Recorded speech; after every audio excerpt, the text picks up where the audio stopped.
বোয়ালখালী উপজেলাস্থ একটি অত্যন্ত ঐতিহ্যঋদ্ধ বৌদ্ধপল্লী শ্রীপুর আমুচিয়া। এই শ্রীপুর আমুচিয়া গ্রামে যে কয়েকটি বৌদ্ধ ধর্ম দর্শন চর্চার প্রাণ কেন্দ্র রয়েছে, তন্মধ্যে অন্যতম আমুচিয়া বুদ্ধিস্ট সত্যবিহার।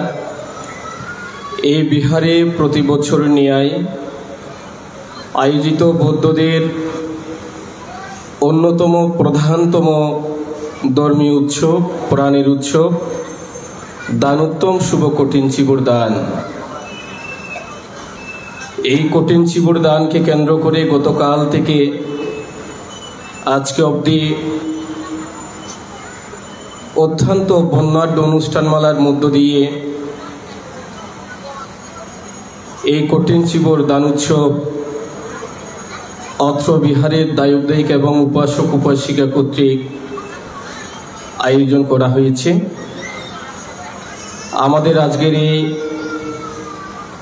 শুভ কঠিন চিবুর দানসভার যিনি পৌরোহিত্য করছেন, সভাপতির আসনে সমাসীন হয়ে অনুষ্ঠানের শোভাবর্ধন করেছেন বাংলাদেশ বৌদ্ধ ভিক্ষু মহাসভার সম্মানিত উপদেষ্টা মণ্ডলীর সদস্য, চট্টগ্রাম সার্বজনীন বিহারের ভূতপূর্ব অধ্যক্ষ পরম শ্রদ্ধেয় সংগতিলোক বজিরানন্দ মহাতির মহোদয়, আজকের অনুষ্ঠানে যিনি প্রধান অতিথির আসনে সমাসীন হয়ে এই উৎসবের মাত্রা অনন্য উচ্চতায় নিয়ে এসেছেন।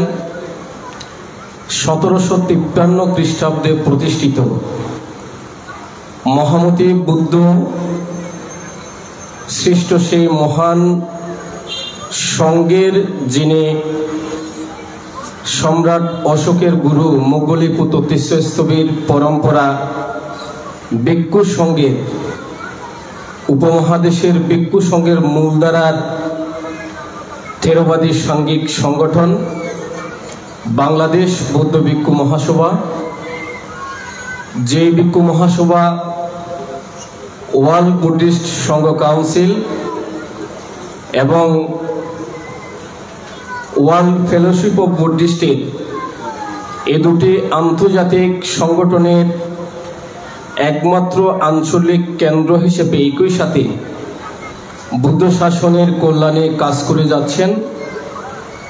272 বছরের ঐতিহ্যের ধারক বাংলাদেশ বৌদ্ধ ভিক্ষু মহাসভা। সেই বাংলাদেশ বৌদ্ধ ভিক্ষু মহাসভার যিনি বর্তমান আমি বলবো প্রাণবোমরা, যার নেতৃত্বে বাংলাদেশ বৌদ্ধ ভিক্ষু মহাসভা সুদৃঢ়ভাবে দুর্বার গতিতে এগিয়ে চলেছে, জাতীয় এবং আন্তর্জাতিক পরিমণ্ডলে অত্যন্ত পরিচিত প্রিয়মুখ, চট্টগ্রাম বিশ্ববিদ্যালয়ে পিএইচডি গবেষণারত, অগ্রসর বালিকা মহাবিদ্যালয়ের যিনি পালি বিভাগীয় প্রধান, মধ্য আন্দারমানিক লুম্বিনী বিহারের বুদ্ধরশ্মি বিহারের নবরূপকার এবং অধ্যক্ষ, পরম শ্রদ্ধেয় প্রজ্ঞাবারিধি অধ্যাপক সুমেধানন্দ মহাতেরও বড়বান্তে, আজকের অনুষ্ঠানে যিনি শুভ উদ্বোধক সাতপুরা ধর্মানন্দ বিহারের অধ্যক্ষ 27তম সংঘনায়ক ডক্টর এস ধর্মপাল মহাতেরও মহোদয় যখন মৃত্যুবরণ করেন, দক্ষিণ অঞ্চলে বাংলাদেশ বৌদ্ধ ভিক্ষু মহাসভার হাল ধরেন পাচুরিয়া বুদ্ধিসত্ত্ব বিহারের গন্ধকুটি বিহারের অধ্যক্ষ পরম শ্রদ্ধেয় বুদ্ধিমিত্র মহাতির মহোদয়। তিনি তার অবস্থান থেকে এতদ অঞ্চলে শাসন সদ্ধর্মের জন্য অনবরতভাবে নিরলসভাবে কাজ করে গিয়েছেন। কিন্তু আপনারা জানেন, বিগত 2 বছর পূর্বে তিনি অনেকটা অপ্রত্যাশিতভাবে আমাদের কাছ থেকে কালুগত হয়েছেন। সেজন্য আমরা অত্যন্ত ব্যথিত ছিলাম।